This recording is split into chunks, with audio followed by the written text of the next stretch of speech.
I fully just snapped one of my Blu-ray cases while sitting in this chair because my daughter likes to pull all of these down. If you follow me on Instagram, you see all my stories. And I don't pick them up every day because who has time for that? Which one did I just break? We got the Santa Claus. Just cracked the corner here. That's not too bad. Let's talk about Abigail, shall we? I went and saw Abigail, obviously. Now, this is a loose remake of Dracula's Daughter, which is a movie from 1936. I haven't seen it. It's a loose remake, so I don't know how accurate it is. And actually, the project for a while for Abigail was titled Dracula's Daughter. Let's talk about my expectations just right off the bat. I was not excited about it because it looked like a little corny, a little cheesy. I'm not super into vampires. They show a lot in the trailer, and I had seen the trailer a couple times. And the ballerina vampire could have been bad, let's be honest. Like, it could get a little bit cheesy with that kind of villain or monster, if you will. A group of would-be criminals kidnaps the 12-year-old daughter of a powerful underworld figure, holding her ransom in an isolated mansion. Their plan starts to unravel when they discover their young captive is actually a bloodthirsty vampire. Now, the tone of this movie isn't necessarily very scary. Like, I wouldn't say that this is a movie that's gonna, like, scare you necessarily. It's still a horror movie, definitely, but there's a lot of dark humor, and immediately it kind of reminded me of You're Next, but then I realized it's the same director as Ready or Not, and the director says that this is like Ready or Not on steroids. So if you're a fan of Ready or Not, I think you'll for sure like Abigail. And there is a theory, possibly, that this is in the same universe as Ready or Not. There's a portrait in Abigail in the background that kind of links it to the Ready or Not world. So that's kind of fun. I could see that, you know, being in the same universe. Why not? Now, Tyler Gillett, one of the directors of this movie, explains that while there is a horrific element still to the film, there is an inherent comedy to the juxtaposition between the sweet-looking ballerina girl and the ruthless vampiric killer that she becomes. So this is definitely more of like a horror movie with comedic elements than like a true dark comedy. I really wouldn't classify it as a comedy necessarily. It just has some humorous elements like You're Next, Ready or Not, things like that. And the genres listed, at least on IMDb, are horror and thrillers. So if anyone's saying that this is not a horror movie, I'm sorry, but like, it literally is. So also the idea of a vampire ballerina and like just kind of the way she looks a little bit is almost a little reminiscent of Cabin in the Woods ballerina monster, right, that we see in the elevator. I think it's kind of similar, which is cool. And I actually really enjoyed the tone of this movie and the humor elements in this movie. I feel like it was a really, really good balance between the two. Going in, I kind of knew that it wasn't going to be like a super horrifying, like I was going to be terrified kind of vibe. Like I knew going in what to expect, really. I thought I wouldn't like it because of that. I thought, oh, it's going to be kind of silly. So that's not really what I'm looking for right now. But it's funny because I like Ready or Not, and I like You're Next, and I like movies that have these comedic elements, you know, underneath it all. So I don't know why I thought this would be bad. Maybe because it's a vampire and I'm just like, I don't know. But that all being said, this is the perfect movie to watch in a group of people. Like if you're at a party or like just have some friends over, this is that kind of movie that you would pop on and just enjoy with your friends. I think it's the perfect movie for that because the action never stops with this movie. It picks up right from scene one and you're immediately hooked. And then it never really slows down. Like sure, there are some moments where we're like getting to know the characters, but to me, though, they weren't even slow moments. I feel like it was still suspenseful, and obviously we know she's going to be a vampire, but our characters don't know that she's gonna be a vampire. So we're like waiting for that revelation and how that all transpires. But for the most part, I feel like this is just like non-stop gore, non-stop like suspense and tension and comedy, which I'm not gonna lie, some of the comedy was not my thing. Like, I don't know. I could understand why it's in the movie, but I think there was a little bit too much just for my personal taste. I still loved this movie. Like, I enjoyed this movie so much. I did feel like some of the jokes were a little bit off for me. Like, a little bit of a miss. I feel like if they toned it down just a teeny bit, then I would have liked it a little bit more. Because when you push the comedy and the humor a little bit too much, sometimes that does take away from the tension. And there were some scenes where it was just kind of like, sometimes it was like jarring, the line delivery. And like after what just happened right before the scene, and then it's like kind of funny. It didn't fit the tone every time.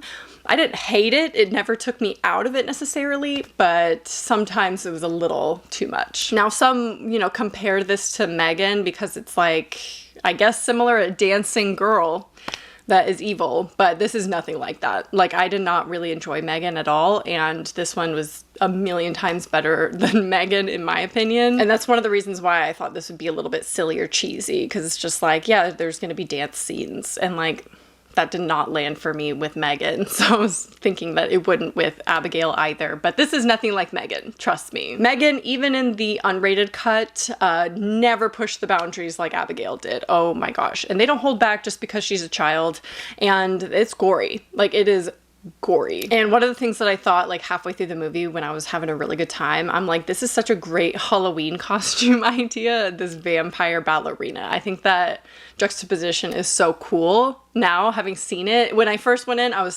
suspicious that it wouldn't land for me and that it would be a little bit too corny. But the way they executed it, I would go as a vampire ballerina for sure. And it's funny because Stephen Shields, the writer of the movie, said the exact same thing, that that's a great concept for Halloween costume. So I bet they're hoping to see some Halloween costumes of Abigail this year, which maybe I'll dress up as that, but I don't know. I'm not really going anywhere, I think. So one of the main things I want to talk about is the cast of this movie. And I am so sorry I doubted you, Abigail, because the cast in this is absolutely incredible. And I knew some of it before even going in. So I really don't know why I was so like doubtful that I would enjoy this movie, because everything leading up to it seemed like it would be a good time, and like the cast and everything. Like, why would I not like it? Melissa Barrera is in this, of course, and she plays the lead, and it was great to see her in another like leading horror role, and I hope to see that further, and I will continue to support her ever since the layoff from Scream and everything that happened with that, and her speaking out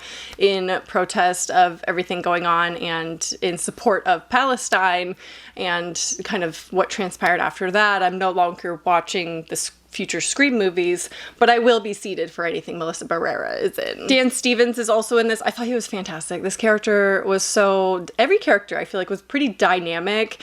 Granted, we get this plot dump of each of their characters, which I don't love, and I didn't love how they did that with one of them kind of knowing everything about the others. I didn't think that was like necessary, but we do get a lot of information for each character and a lot of backstory for each one. But Dan Stevens' character was really good, and I'm a big fan of him in The Guest. I really like The Guest, so it was fun seeing him in this. Catherine Newton, I'm kind of a newer fan of because I just watched her in Lisa Frankenstein earlier this year, and that was a surprise to me, and she was one of pretty much the only reasons I enjoyed that movie was her performance, because it was just that good. Like, that is not my kind of movie, and she pulled it off so well that I enjoyed her performance and like her character. I do feel like this character in Abigail and the one she plays in Lisa Frankenstein and like her acting and delivery is pretty similar. So I haven't seen anything else that she's in, I don't think. So it'd be interesting to see what her range is. But for now, I've been enjoying her roles. Now, sadly, this was Angus Cloud's last role before he passed away in July of 2023, and they do honor him at the end of this movie, which I thought was really nice. I was also so impressed with Alicia Weir, who plays the ballerina Abigail in this movie. I was very impressed that she did most of her own stunts, and she also did all the dancing in this and did training for that. I definitely want to keep an eye on her because I feel like she could be up and coming, and she loves horror movies, so I feel like she would just be great in future horror movies. When you get a child actor playing someone evil, sometimes for me that can come across a little bit cringy. If you think about Pet Sematary, the remake, or Silent Hill even. I love Silent Hill, but when we have like evil Sharon, you know, it's just a little bit cringe. But Alicia Weir was not. Like, her performance was so believable. Like, I believed her as the scared little girl, and the killing vampire. Like, I liked it all. So the set that they chose for this was stunning and so beautiful. I loved this house. It almost reminded me a little bit of Layers of Fear, the video game. Just some of the, like, the kitchen or something. It just kind of reminds me of the scene from the kitchen in Layers of Fear. I don't know. That's a very niche comparison, and it's probably nothing like it. It's just like, my memory's kind of bad, so maybe don't take that comparison seriously, but that doesn't mean the setting wasn't gorgeous. Like, I love a good haunted house mansion situation. Now, where this movie kind of loses me a little bit, and I had to knock it down a star just a little bit, because the ending gets wild and it goes to places that I didn't enjoy. It just felt a little too unbelievable for the characters. Like, I just didn't believe the characters would act that way or like do that, you know? I don't think I'm gonna get into spoilers because it's literally just that one thing and one character in particular. Everything else was pretty, you know, it was fine for the ending. It was kind of expected. I kind of knew where it was going. But then this one character does something really weird and I just didn't understand why. And I wasn't a fan of it. I didn't like that. I wish maybe, I feel like they needed something in the end because like it is kind of predictable with where it goes. I would say, like, it's like what you expect, right? But they threw in that, I guess, to throw you off a little bit. Maybe that just makes you more intrigued. It definitely would if I was listening to this review. I'd want to know. But, you know, in general, it was fine. The ending was fine. It's satisfying, I suppose. But I think the middle is really the strongest part of the movie, and building up to the climax, I don't love the climax. I love everything in the middle of leading up to it, and Abigail kind of hunting them down one by one in this mansion, how she goes about killing each of them, and like different ways of doing things. It was cool. It was very unique and original. Like I mentioned, the gore, there was so much blood in this movie, like so much blood. A lot of the actors said this is the most blood they've ever worked with before or seen on a movie set. So, and there is some semi-graphic body horror, but it's not that much, I feel. Like, it's not too many times that happens. It's not like frequent through the movie, but there's like a couple scenes that are obviously a little bit of the body horror. Overall, I was just really surprised by this movie, like completely surprised at how much I liked this, and was trying to just enjoy it and not think about it too critically, you know? Like, there were things that stood out to me that I wasn't a huge fan of, but other than that, I just really tried to just enjoy it because I think this is that kind of movie where you need to do that. This is not an Emmy-winning movie that, you know, is going to win awards. Like, it's not one of those that you have to like sit and dissect and like, you know, think about. And it's not like that. It's turn your brain off and watch this fun movie. Like, it's a fun horror movie. And so that's the mindset I tried to have throughout, and it paid off because it was really, really good, super enjoyable. I gave it 4 out of 5 stars total. That's shocking. I feel like I'm being very generous this year so far with my ratings. Like, what is going on? Immaculate, First Omen, now Abigail. Who am I? I'm a different person, I guess, this year. I don't know. I'm trying to have more of an open mind and watch things that are normally not in my comfort zone. And every single time I've done that this year, it's paid off. Like, I've liked every single one. So definitely go watch this in theaters, please. I really want to support Melissa Barrera right now. And this was at #1 in the box office. It's competing with Civil War right now, but definitely go watch it and let me know your thoughts. If you've seen Abigail, what did you think about it? Leave a comment down below. I hope you enjoyed, and I will talk to you soon. Bye.